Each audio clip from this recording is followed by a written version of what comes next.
Assalamualaikum warahmatullahi wabarakatuh. Selamat pagi ya saudara-saudara sekalian. Kita lanjutkan pembelajarannya mengenai sistem gerak. Kalau yang kemarin yang pertama Pak Jul sudah bahas mengenai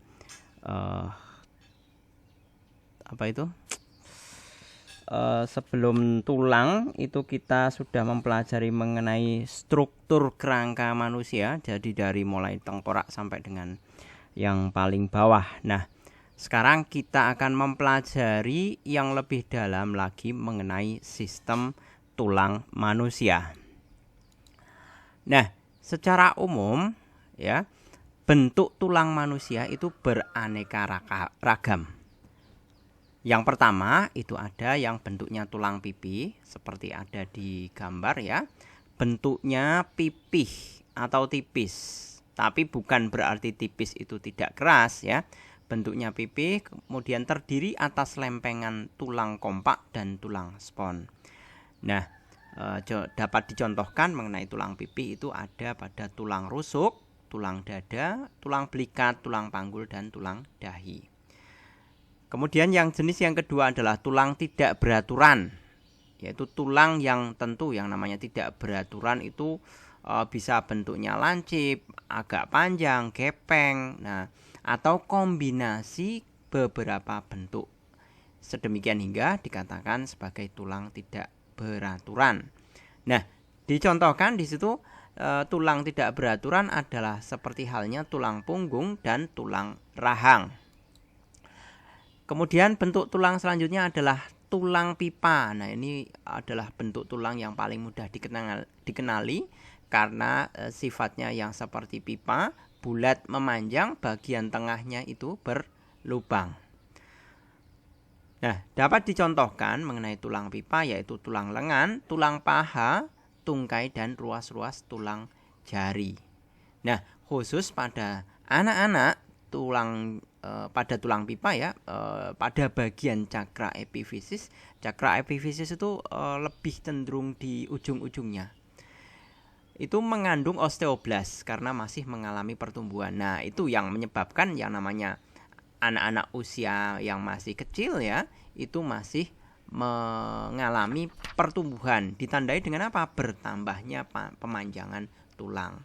Nah, sebaliknya pada orang dewasa, cakra epifisisnya itu sudah berupa tulang keras sehingga menyebabkan pada orang dewasa tidak mengalami pertumbuhan atau sudah pentok lah seperti itu. Kemudian jenis yang terakhir adalah tulang pendek, itu berbentuk bulat dan pendek ya, atau bisa juga beruas-ruas. Contohnya ada pada semua pergelangan rangka anggota gerak seperti halnya pergelangan tangan dan pergelangan kaki berikut ruas-ruas jarinya. Selanjutnya jenis-jenis tulang. Kalau tadi kan berdasarkan ukurannya ya, bisa tulang pipa, pipih, tidak beraturan, dan lain sebagainya. Sekarang jenis tulang berdasarkan tingkat kekerasannya. Yang pertama adalah tulang keras. Nah, sifat dasarnya tulang kan itu pasti keras ya.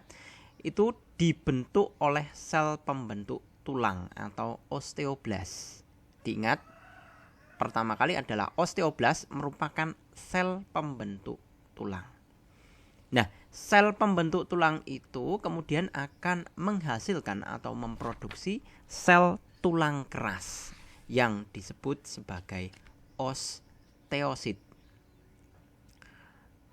Nah, di dalam tadi sel pembentuk tulang atau osteoblast itu mensekresikan zat-zat interseluler yang tersusun dari serabut kolagen yang akan membentuk matriks tempat garam-garam kalsium didepositkan atau ditumpuk. Nah, itu yang akan menjadi penyebab kenapa tulang keras itu karena ada kandungan garam kalsium. Selain terdapat osteoblast, terdapat pula osteoklas yang bersifat mengikis tulang. Nah, ini yang perlu diketahui ya. Jadi di dalam tulang kita itu ada sel pembentuk tulang sekaligus ada sel pengikis tulang. Jadi ada osteoblast, ada osteoklas. Osteoblas pembentuk tulang, osteoklas itu mengikis tulang. Jadi sama halnya sebuah kalau misalkan sebuah kulit ya, konteksnya misal kulit ya, kulit ari aja. Kulit ari itu kan kulit yang sedemikian hingga bisa mengelupas. Manakala sudah expired, istilahnya expired ya udah kadaluarsa. Nah, berikut juga sama juga dengan tulang.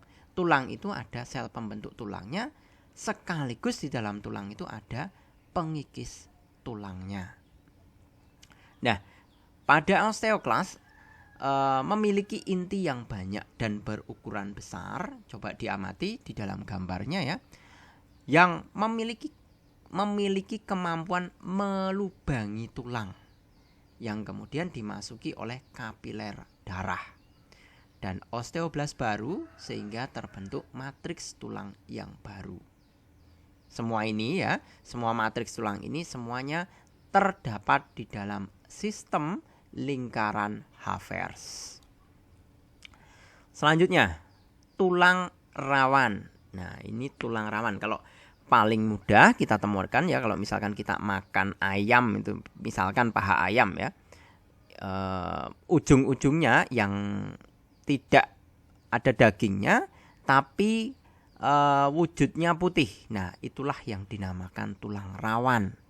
Kalau pada ayam, paha ayam itu bisa dimakan. Biasanya kita kan makan sampai habis tuh, sampai tulang kerasnya. Nah, kalau kecuali tulang kerasnya itu tidak mungkin dimakan. Kalau sebatas tulang rawan, Pak Jul itu juga pasti suka. Dan saya yakin kalian pasti kalau makan juga sampai ke tulangnya, bukan? Nah, tulang rawan itu tersusun dari sel-sel tulang rawan yang disebut sebagai kondrosit.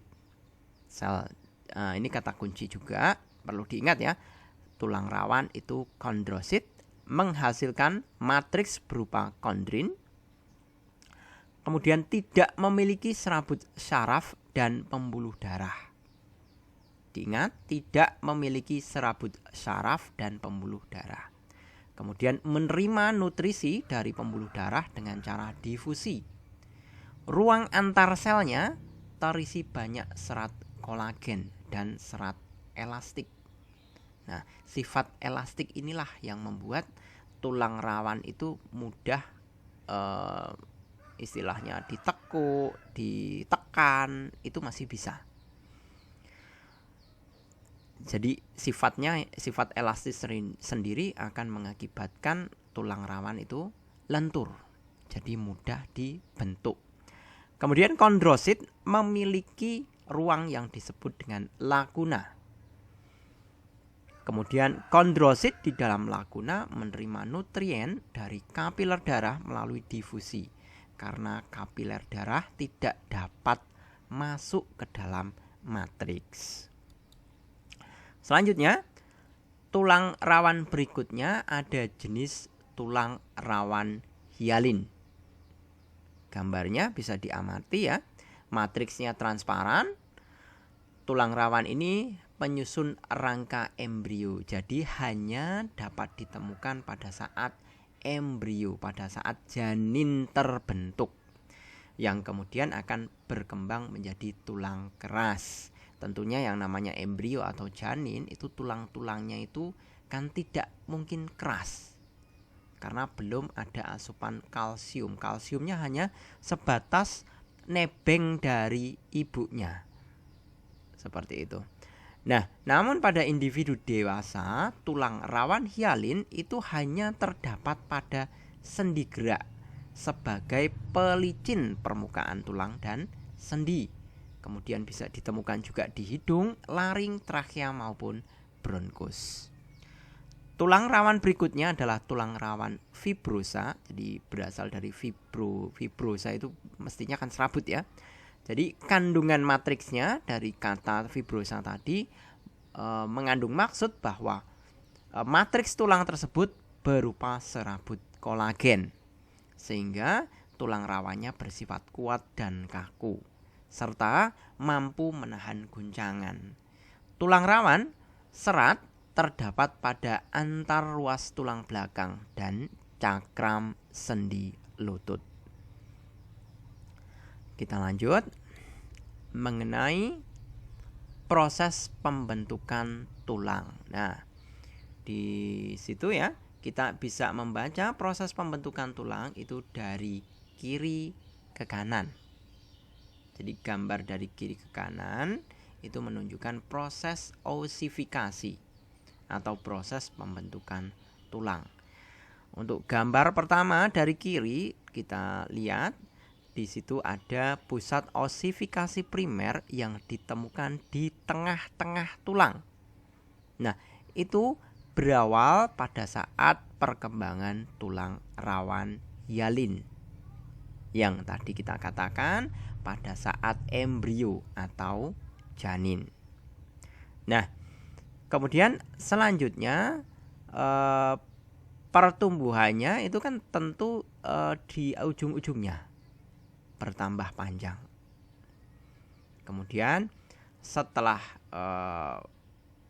berupa tulang rawan hialin kemudian berkembang matriksnya yang terkalsifikasi atau mulai mengandung kalsium, kemudian berkembang lagi menjadi ada perkembangan tulang spon, penambahan tulang spon, di mana nanti di dalamnya ada arteri atau pembuluh darah yang akan menyalurkan nutrien sebagai pertumbuhan tulang.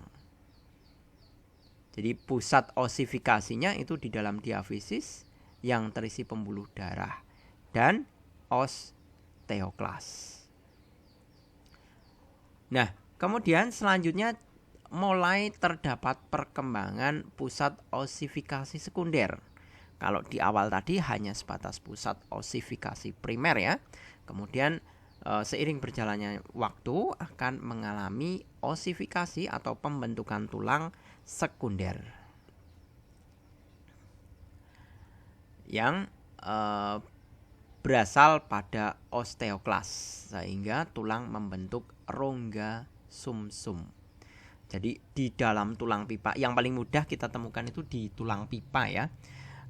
Tulangnya itu kan ada rongganya. Nah, rongganya itu kan ada sumsumnya.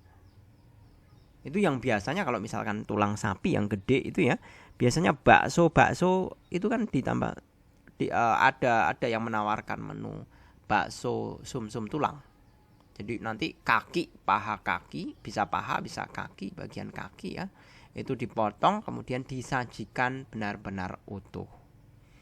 Nah, itu yang paling mudah untuk bagaimana menemukan sumsum tulangnya. Nah, itu sama pada tulang-tulang manusia juga sedemikian rupa. Epifisis dilihat ya di situ pada cakram epifisis yang paling kanan, gambar paling kanan. Pada cakram epifisis itu akan mengeras tentunya kalau sudah dewasa. Dan beberapa pengecualiannya tadi sudah disebutkan ya, yang pada saat dewasa di mana cakram epifisis tidak mengeras itu ada pada slide sebelum ini tadi dan kita sudah bahas. Seperti itu mengenai proses pembentukan tulang atau osifikasi.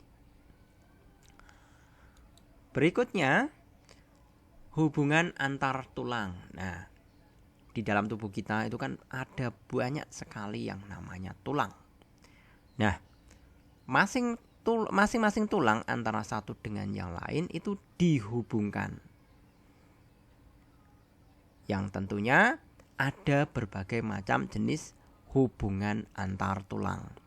Untuk yang pertama, hubungan antara kedua ujung tulang yang direkatkan oleh suatu jaringan ikat yang kemudian mengalami osifikasi atau penulangan sehingga tidak memungkinkan adanya gerakan. Kita mudah temukan untuk hubungan sinartrosis ini pada tulang tengkorak manusia atau pada kepala kita ya, tulang kepala kita. Itu kita bisa dengan mudah menunjukkan mengenai hubungan sinartrosis. Nah, ada beberapa istilah yang perlu kalian ketahui dalam konteks sinartrosis ini. Yang pertama adalah sutura yang merupakan hubungan antar tulang yang dihubungkan oleh jaringan ikat serabut padat. Nah, hubungannya itu dihubungkan oleh jaringan ikat serabut. Nah, mungkin secara kasat mata kita tidak menemukan apa iya sih tulang manusia itu berupa serabut. Nah, karena sedemikian rupa kecilnya kita tidak bisa mengamatinya. Tentunya untuk pengamatan lebih lanjut kita bisa menggunakan alat bantu. Nah, selanjutnya istilah berikutnya adalah sinkondrosis, merupakan hubungan antar tulang yang dihubungkan oleh kartilago hialin. Itu tampak pada gambar ya, mengenai skema sinkondrosis. Selanjutnya, hubungan antar tulang amfiartrosis, merupakan hubungan antara kedua ujung tulang yang dihubungkan oleh jaringan kartilago atau tulang rawan, sehingga memungkinkan tetap adanya sedikit gerakan. Kalau tadi sinartrosis itu sama sekali tidak ada gerakan, tapi kalau amfiartrosis itu benar-benar memungkinkan gerakan namun sedikit atau bisa dikatakan terbatas. Untuk hubungan amfiartrosis dibagi menjadi dua, yaitu syndesmosis dan symfisis. Syndesmosis merupakan sendi yang dihubungkan oleh jaringan ikat serabut dan ligamen. Contohnya sendi antara tulang betis dan tulang kering. Itu untuk syndesmosis. Bisa dilihat ya, itu hubungan antara ulna, radius, itu merupakan hubungan kedua tulang yang bersifat syndesmosis. Kemudian jenis yang kedua dari amfiartrosis yaitu symfisis, sendi dihubungkan oleh kartilago atau tulang rawan serabut yang pipih seperti cakram. Dicontohkan di situ adalah hubungan antara ruas-ruas tulang belakang.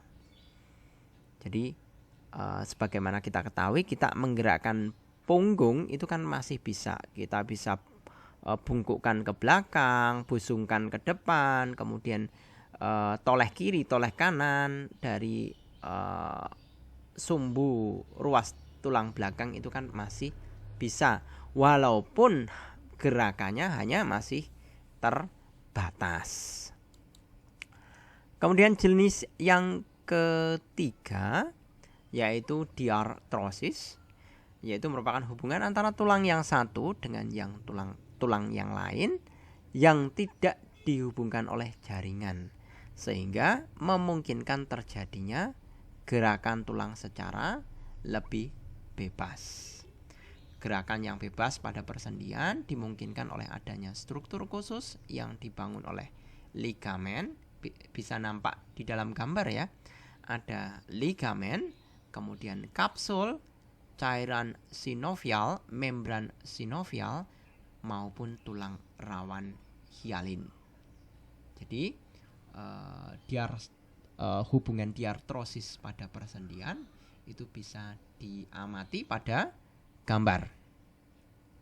Nah, cairan sinovial sendiri itu akan melumasi bagian persendian, yaitu di antara membran sinovial dan tulang rawan artikular. Karena definisi artikular sendiri itu kan mengenai gerak ya.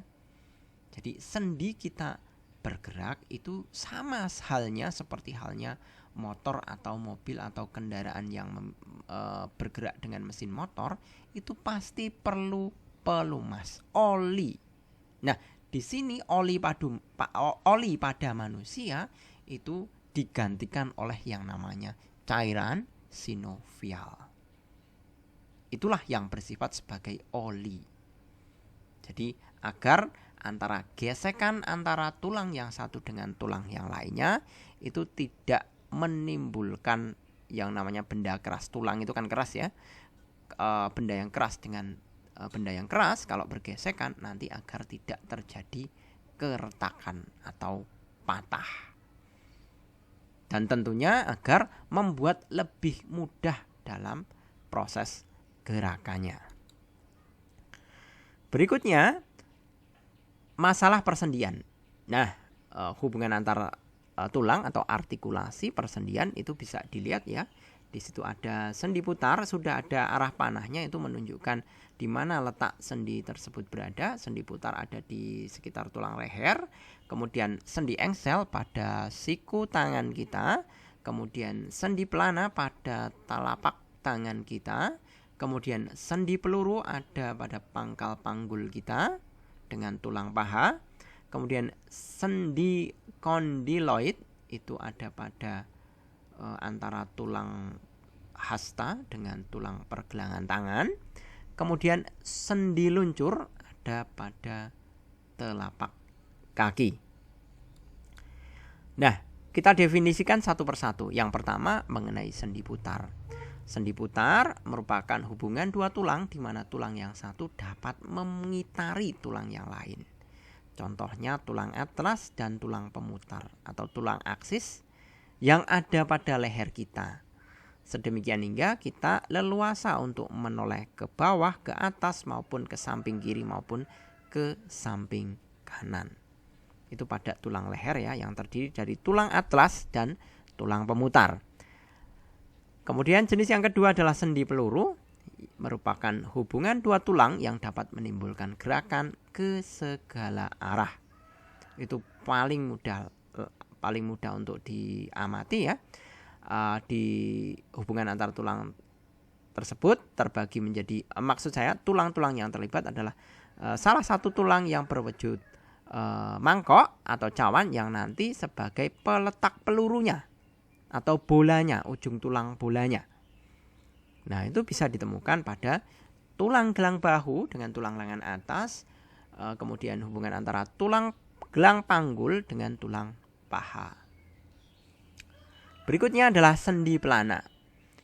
Hubungan antara dua tulang, yaitu tulang yang satu bergerak ke dua arah seperti orang yang naik kuda, namanya juga pelana ya. Pasti digunakan pada kuda. Contohnya hubungan antara pergelangan tangan dan tulang ibu jari. Berikutnya sendi engsel. Nah, ini juga termasuk paling mudah diamati. Pada sendi engsel itu memungkinkan arah gerakan hanya satu arah seperti engsel pintu. Hal ini terjadi karena hubungan antara bonggol tulang yang masuk ke dalam mangkuk tulang tidak terlalu dalam. Contohnya kita bisa temukan pada hubungan tulang atau sendi pada siku tangan dan pada lutut kaki. Contoh berikutnya adalah sendi kondiloid, hubungan antara dua tulang yang permukaannya berbentuk oval. Gerakan yang dihasilkan yaitu gerakan ke samping dan gerakan maju mundur, tetapi tidak mengitari poros. Contohnya adalah hubungan telapak tangan dan ruas jari tangan, serta pada sendi pergelangan tangan. Berikutnya adalah sendi luncur, hubungan antara dua tulang yang hanya terjadi sedikit gerak pergeseran. Permukaan kedua tulang yang berhubungan adalah rata. Contoh pada sendi luncur bisa kita temukan pada tulang-tulang telapak tangan dan telapak kaki. Berikutnya, fungsi umum rangka manusia. Jadi, dari segala materi pada slide tadi ya sebelumnya, kita bisa menarik kesimpulan bahwa rangka atau tulang manusia itu memiliki fungsi diantaranya yang pertama menegakkan badan, memberi bentuk badan, melindungi bagian-bagian tubuh yang penting. Itu tergantung posisinya ya. Kalau misalkan tulang tengkorak ya berarti melindungi otak. Kemudian rongga dada yang terdiri dari tulang punggung maupun tulang rusuk, tulang dada itu otomatis melindungi jantung dan paru-paru. Kemudian juga sebagai tempat melekatnya otot-otot. Kemudian tempat pembuatan sel darah merah dan sel darah putih. Seperti yang Pak Jul tadi utarakan bahwa di dalam tulang pipa itu ada yang dinamakan dengan sum-sum tulang. Nah, disitulah letak pembuatan sel-sel darah baik merah maupun putih. Kemudian yang terakhir adalah sebagai alat gerak pasif. Kemudian berikutnya adalah gangguan dan kelainan pada rangka tubuh. Yang pertama, bisa disebabkan karena kelainan sejak lahir. Seperti halnya pada gambar itu ada tipe kaki ya, kakinya berbentuk O atau X yang biasa kita kenal dengan istilah rachitis, itu menunjukkan yang disebabkan oleh karena kurangnya suplemen dari vitamin D maupun zat kapur. Ada beberapa kasus juga menunjukkan karena faktor genetik atau faktor keturunan. Gangguan kedua yaitu infeksi, gangguan tulang akibat infeksi yang beberapa jenis diantaranya adalah artritis eksudatif, artritis Zika, kemudian rasa sakit sendi pada lutut dan pangkal paha, kemudian sendi terasa kaku akibat infeksi yang kronis oleh beberapa penyakit. Gangguan keempat, kerusakan atau kelainan tulang pada persendian. Kelainan tulang pada sistem persendian diantaranya selaput tulang rusak, sobek atau memar. Kemudian lepasnya ujung tulang dan bonggol sendi atau biasa istilahnya adalah urai sendi ya. Kemudian patah tulang, fraktura, retak tulang, fisura.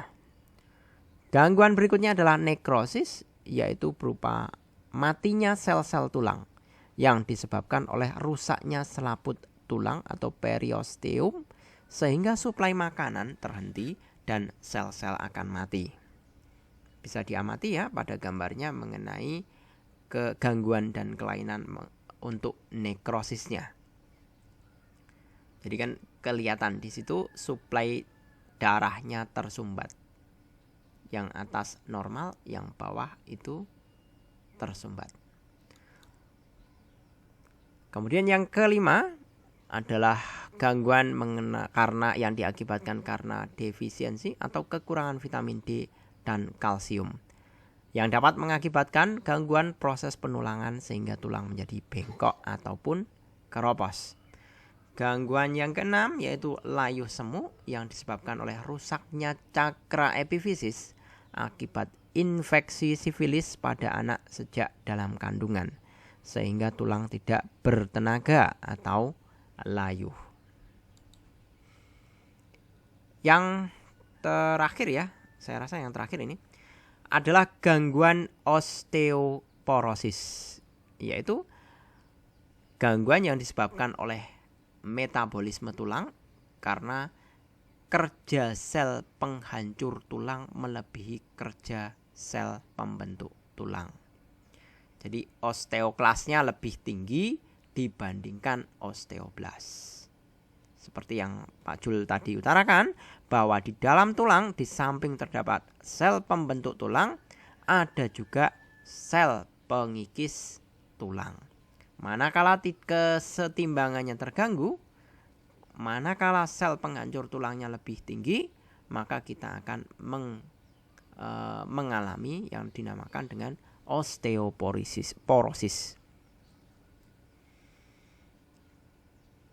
Gangguan yang terakhir yaitu kanker tulang, yaitu terjadinya pertumbuhan jaringan abnormal atau tidak normal pada tulang. Ada beberapa bentuk yaitu gangguan kanker tulang primer, sel yang menjadi kanker berasal dari sel tulang. Kemudian kanker tulang sekunder, sel kanker berasal atau menyebar dari sumber lain atau bukan dari sel tulang. Nah, ini adalah beberapa gangguan dan kelainan tulang. Nah, ternyata sudah berakhir. Oke, gitu. Semoga bermanfaat mengenai uraian tadi. Kita lanjutkan pada materi berikutnya pada video selanjutnya. Terima kasih, selamat pagi. Assalamualaikum warahmatullahi wabarakatuh.